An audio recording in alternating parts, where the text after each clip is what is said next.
So first of all, I'm really excited to be here because this is a room full of people that are different than the usual room full of people that I have spoken to in the past.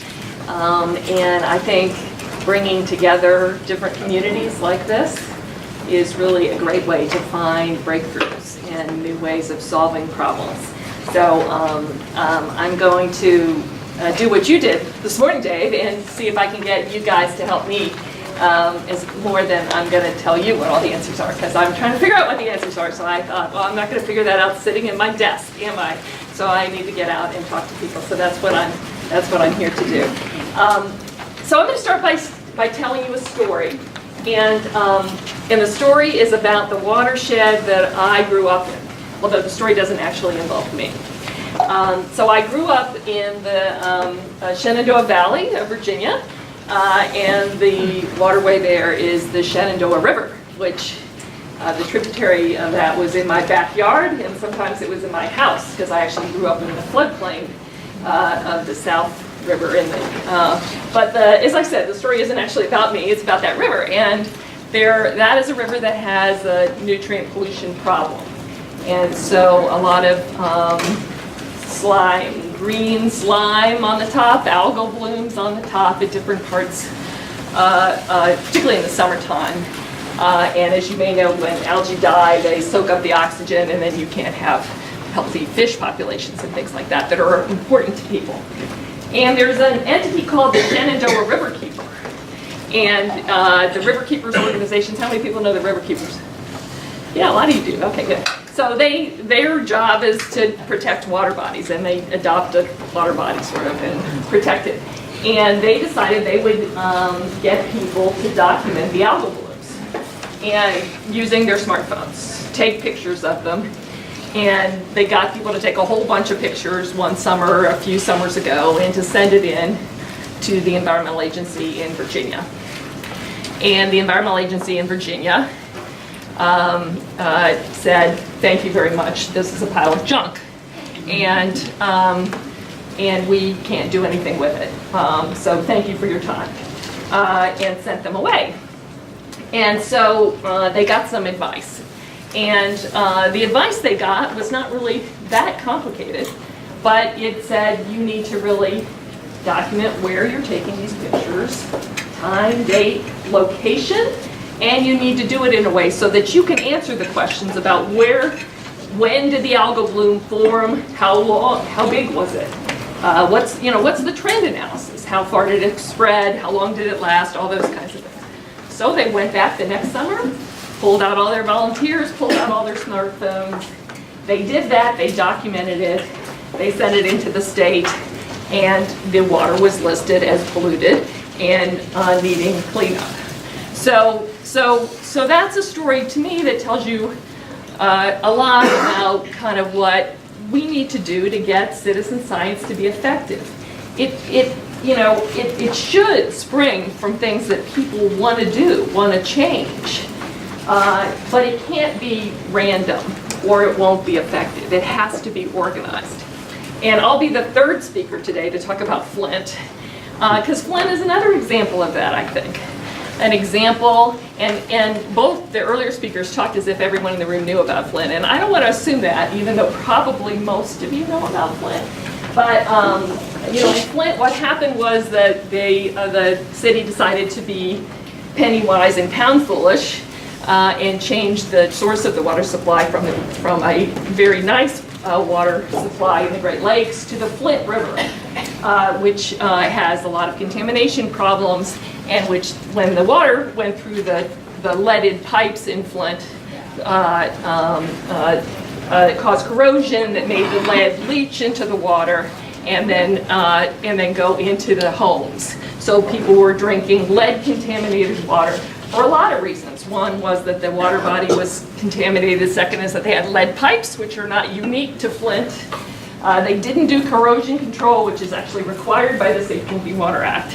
And there's no further treatment after it reaches their home. So they turned on the tap, and the water came out brown. And they knew there was a problem. You can't see the lead, but you could see a lot of the other things associated with corrosion. And so they started reporting it, and as Allison said, they were ignored by every level of government initially, and then they got a PhD, researcher, Mark Edwards from Virginia Tech, who had dealt with similar problems in the District of Columbia, and he was able to pull together the information in a way that people had to listen to. So again, I think it's a story you have to get organized, but the impetus has to come from the people. So those are all, I think, lessons that we can talk about and what we can learn from them. But they are both stories about using information to make change, and that's what I'm about in particular, and about that as it comes to water resources. All right, now let's see whether I can change the slide as our first change. So I work for an organization called the Pisces Foundation. It's an environmental philanthropy. It's headquartered in San Francisco. I live in DC. And what we are doing at the Pisces Foundation is, or what we believe at the Pisces Foundation, is that we can accelerate to a world where people and nature thrive together if we act quickly and boldly. It's about empowering innovators. That's a lot of what we're doing at the Pisces Foundation. We believe there are solutions out there, and we're trying to figure out how to accelerate them. And so that's why I'm here to talk to you today. There's 3 areas in which we work at the Pisces Foundation: climate, energy, environmental education, and water. We've heard a lot about environmental education today. Citizen science definitely bridges those 2. And then, as you probably know, there's lots of situations in which citizen science is also used to document the impacts of climate. And we've talked, couple speakers have talked about the Christmas bird count. So of course now that's used to identify species decline associated with climate change, right? So it's been repurposed to achieve that objective. In climate, just in case some of you are interested in a little bit more detail on this, we focus primarily on super pollutants, which are HFCs, black carbon, methane, more powerful than CO2 in terms of global warming, but all of it needs to be addressed in order to actually address climate change. So CO2 plus all these other contaminants. Environmental education, we're focused on a lot of things that people were talking about today, trying to create an environmentally literate society, engaged public stewardship through environmental education activities, which do stick with people better, as people have said earlier today, and help them think better, help them learn better, help them be more active, engaged in our society. And then I'm going to talk more about water on the next slide. So in the water program, this is what our vision is, or our goal is: clean, safe water supporting vibrant communities. So that's both human communities and natural communities. People and nature thriving together is the vision of the Pisces Foundation. And again, we think that if we use modern approaches, 21st century approaches, we can achieve that in communities. So what do we do to achieve our goal of safe, sufficient, secure water all across the United States? And it is a national program in cities, on farms. We have to leave behind outdated approaches, adopt new technologies. And I'm going to talk a little bit about what some of those that we're very interested in today.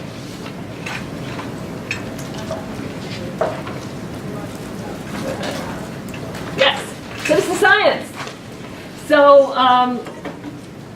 So the goal of the citizen science tactic, which is only one of those that we have at the Pisces Foundation, is to use emerging technologies to empower the public, the engaged public, to be more effective in recognizing problems and advocating for solutions. So the premise is that there's lots of technologies out there that could empower people, and that most of those technologies are not yet in widespread use. So what we're trying to figure out is what are those technologies, how do we create more of them, and how do we get them in the hands of people who will use them to protect water resources. So this is probably one of the most dense slides, and I may go back to it at the end because again I want you to help me figure out how to do all this, right? So, so what are we trying to do here? What are our objectives? So make usable information available for free on the internet. Information people can use to achieve objectives. We want that information to be free and available to people where they can get it. The second, expand access to low-cost monitoring tools. Again, the premise is there are tools out there. We want to expand access to them, and we also want to generate more low-cost monitoring tools that meet the objectives that people have. Support policy changes that require better reporting of water use and water pollution. So the environmental statutes that I'm pretty familiar with, a lot of them require data collection, data reporting. A lot of the data isn't being reported to the public. It's being reported to some other entity, to the state, to the federal government. And not everything is required to be, data required to be gathered. So one of the things that I've been working on in California has been groundwater monitoring. So, you know, we didn't used to require people actually report when they were pumping groundwater. As you might know, particularly those of you who are here from Arizona, that's kind of important, right? Whether people are using up all the water. And one of the first indications that we got of that, of course, was actually using satellite data to figure out how much groundwater depletion there was. But how do you get people to report things that other people need to know? How do you make sure that data is available to people? And then create or disseminate information technology tools for sharing water data. So it's not just about gathering data, it's not just about sensors, it's about sharing data, it's about using data, creating community. And then last, encourage the government to use citizen science data. So I asked Allison about that a little while ago. There is like this dissing of it, right? It's not real data, it's not collected using the test methods and all that stuff. But that doesn't mean it's not valuable for anything. The question is, what is it valuable for? How can it be used? And I'm not a statistician, but the more data you have, then the more ability you have to have variability in the quality of that data. So if you have a lot of data from a lot of citizens, it doesn't matter that it's not quite as good as the data that was collected from one monitor, if that's all you have.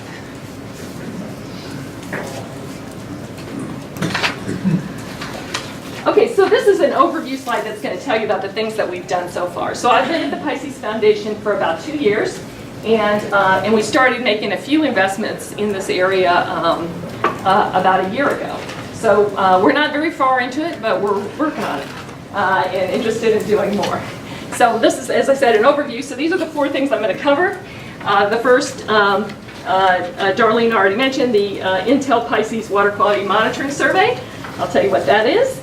The second is convening on a convening that we had on the use of remote sensing data from satellites to protect waterways. Maybe that fits in citizen science, maybe it doesn't to you, but to me it does. And then smartphone applications to identify and report pollution, and then accelerating drinking water technology, data technology deployment. So those are the 4 areas that we're investing in.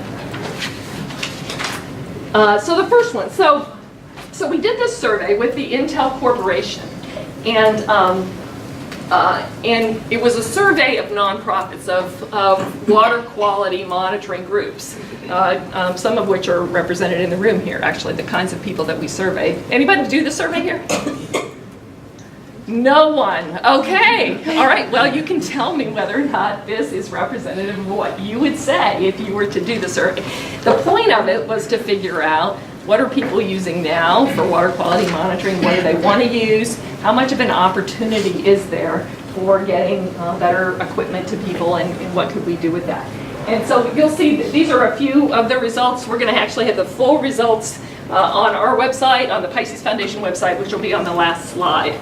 But basically what in some ways confirmed was that this was a big opportunity for us, that, that the people doing water quality monitoring think that they could do a heck of a lot more if they had low-cost water quality monitoring equipment. They want durable equipment, they want easy-to-use equipment.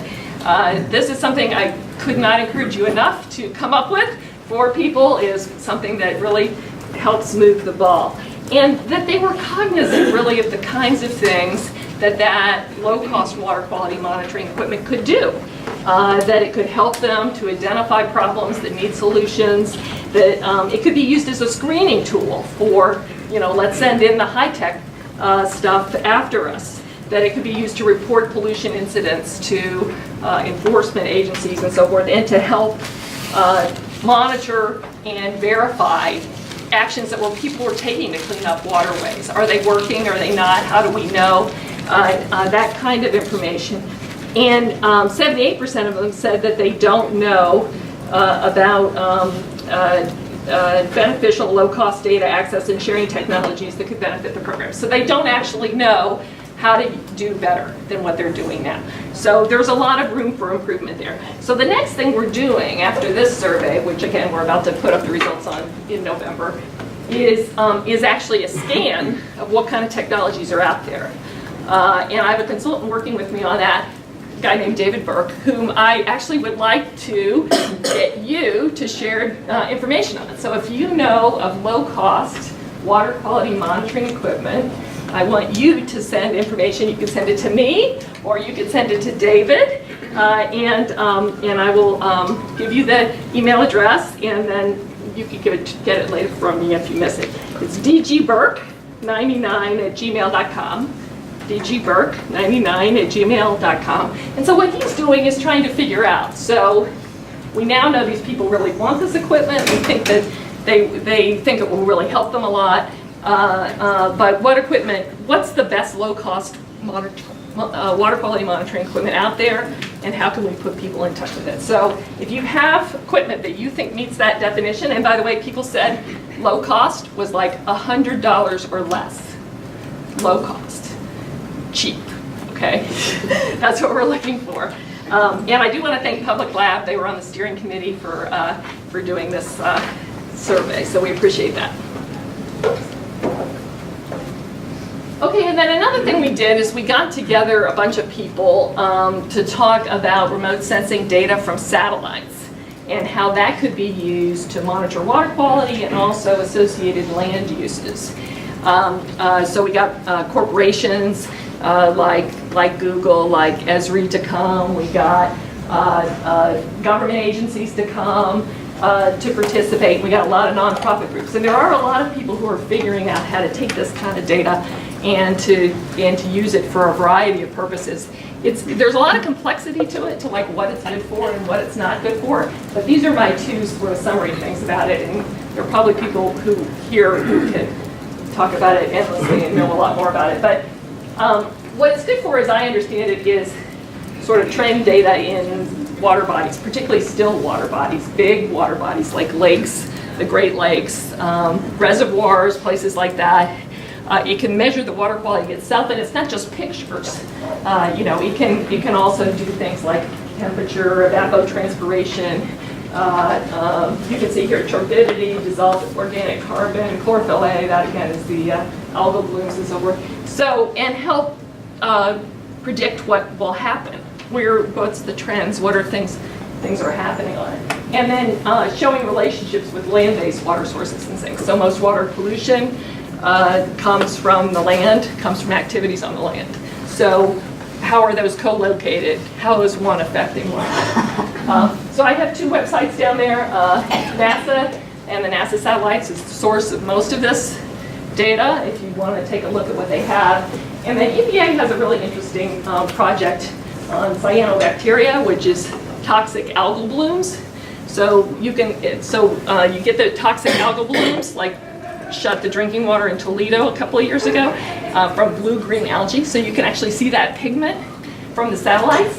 And so they have an effort to develop a smartphone app that would enable you to find out whether there's toxic algal blooms in the reservoir or the water bodies near you. So that's a really cool thing that's going on. And then the last two things that we're doing, that we're investing in, one is just an app called Water Reporter that all of you could download right now and start helping with. Water Reporter. It's for, and this is just a screenshot that shows you, this is actually, well, I live up here, right up here. Silver Spring, Maryland. It just shows you can report things. It doesn't have to be a negative thing. It could be here's a beautiful bird, here's a great rapid. But a lot of people use it to report pollution incidents, and it goes right to the water keeper, right where you live. And in some places, governmental entities have also expressed an interest and get information from this, including West Virginia Department of Natural Resources. Anyone from West Virginia? Oh, I'm really striking out. Okay, no one from West Virginia. But the idea is that you not only report it, but you actually get a report back. What happened? It works sort of like Waze works. So you can see who else reported things along the same waterway, and then you get feedback as to how the information was used. And I'm really trying to get this launched. So if you use it and have feedback, they get feedback on it from the people who run it, a group called Chesapeake Commons, but I'd be happy to hear what you have to say also. And then the other thing is the Imagine H2O over here. So Imagine H2O is this entity that does water innovation, as the name suggests, and they have an accelerator program for emerging technologies. So they have experts that help figure out among the technologies that are submitted, what are the really cool things that we should help move along through our accelerator program and pilot programs. So they pilot things as well, and they're working on data right now. If you have projects to suggest to them, and we funded them to work on drinking water related data. Things like how people can monitor their own tap water, or how utilities can know when there are problems early on, so that you don't have a whole city full of people who are poisoned. And the deadline there is November 7th. So if you have ideas, please send them in. You've got technologies that fit into data. It doesn't have to be drinking water. And they will select among those.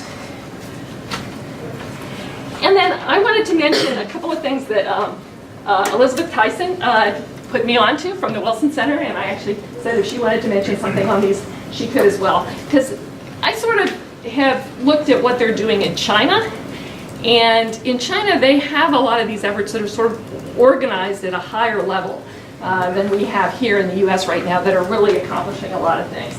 So this quote about the most visited Twitter page in China was the daily air quality monitor maintained by the US Embassy in Beijing.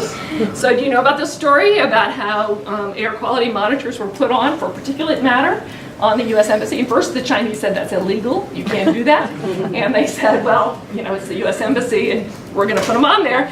And then they were tweeting every hour about what the results were. And you know, it really took off. And part of what's interesting to me about it is that some of these activities now, like the Black and Smelly River, which is about, it's sort of like the Shenandoah River story that I told you, except it's the Chinese government saying, tell us which water bodies we should list for cleanup, which ones are polluted, which we should list. So that's been the reaction of the Chinese government, is let's get people involved. And they commit in a week to making a decision as to whether or not to list that for cleanup. So that's a pretty cool thing. The blue map is both air and water data that the government is putting out, that people are using through crowdsourcing and social media to put pressure on entities to start reducing their emissions. And that's having a huge amount of results. And then My H2O is an effort. I think this might just be in Beijing, and I'm looking to Elizabeth, correct me if I'm wrong. She says I'm wrong already, okay. So, no, right. Where they're handing out kits to people to do water quality monitoring, and then submitting that data, again, to try to put pressure on the government to take action. So, you know, there are millions, hundreds of millions of people who are engaged in some of the tools that they are using there. And so, you know, getting access to this information, to these tools, so so that people can take action. And they're really seeing a lot of results and a lot of real change in the dynamic in China as a result of this. I wanted to see if Elizabeth had anything you wanted to add? Oh, I think that the interesting way of thinking about this was told to me by a sociologist who studies information environment transparency in China. And he says that most corruption happens at local government level. And so in an effort to expand central government control, they actually want citizens reporting on corruption and industrial polluting at the local level. So that's why it's counterintuitive to think of the central government encouraging citizens' participation in environmental monitoring. But it's actually a sociological battle between local government and central government. Oh, that is interesting. Yeah. Yeah, and that's why we see these projects in Beijing a lot, because it's close to.